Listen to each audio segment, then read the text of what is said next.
I'm Molly and welcome back to my channel. Welcome here if it's your first time. I am a former professional makeup artist and now full-time beauty blogger. This is a step-by-step tutorial that will give you flawless concealer every single time. I promise. Let's get started. Here's my skin before. I do feel like it looks really good. I've been consistent with my zip device. Overall, I'm really happy. I do just see some dryness. What I love to do to prep my eyes is to use these hyaluronic acid patches. Hyaluronic acid helps to keep water in your skin, which plumps up fine lines. Think of a sponge without water and then with water. That's what hyaluronic acid helps your skin do. It helps it hold on to water and temporarily smooth your skin. I still need to go wash my face, but you can see right here how the hyaluronic acid in those patches really works to plump up the skin of my under eye. One more time, here's my before, and then here's my after, and these effects last about a day or two.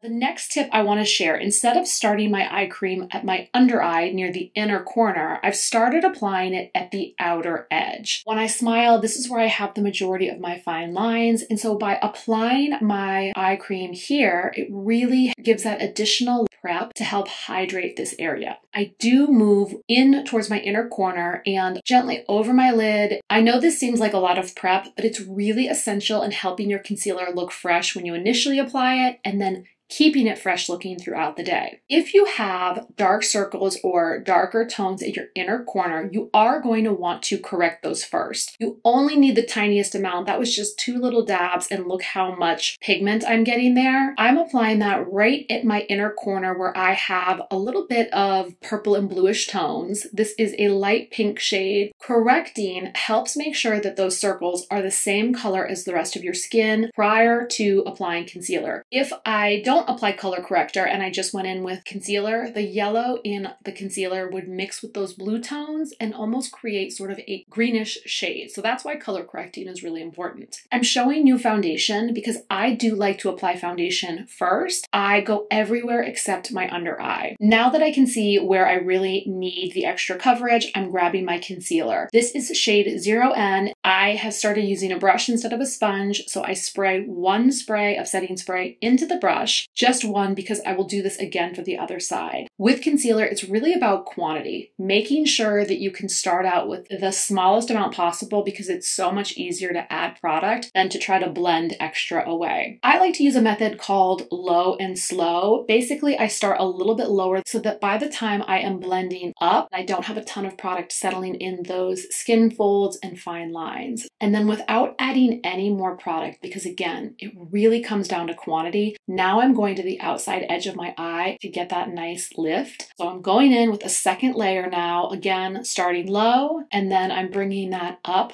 And if you feel like you're using a brush and you're seeing bristles or brush strokes, just gently pat over with your finger and that will melt them all in. Let's do this again in real time so that you can see how quickly it goes. Once again, I'm correcting. This is why I prefer to color correct first so that I don't disrupt any of my eyeshadow, but I think it's good to see it both ways. I have combined my blending and setting at the same time. I used to set after, but this method has worked really well for me. Start blending from this smooth part of my cheek up towards the inner corner. This really helps prevent creasing, and then I lift the brush up without adding any more product, go to that outer edge so that you get a nice lifted look at the outer edge. And then once again, if you see any brush or bristle strokes, just pat over it with your finger. I do like to go back over the center of my under eye as well to make sure that I am getting coverage everywhere.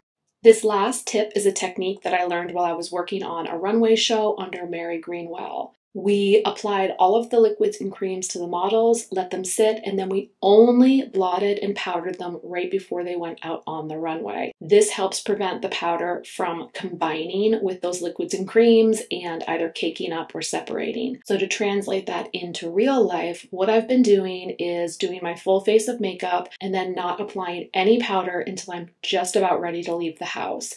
I really love this technique. I feel like the powder looks super natural, like a second skin. Let's go outside now so that you can also see this in natural light. And this is super up close. Probably no one will be this close to you, but I just wanted you to see when I move, my face moves naturally, but when it lays flat, there's not product just sitting there. To me, it just looks really fresh, and I absolutely love these results. Thank you for watching. I really do appreciate it. I hope that this video was helpful. If you could take a second to give this video a thumbs up, that really helps out the video. And if you want to see the rest of the videos in this Makeup 101 series, make sure to click subscribe and then turn on your notifications. I will see you in the next video.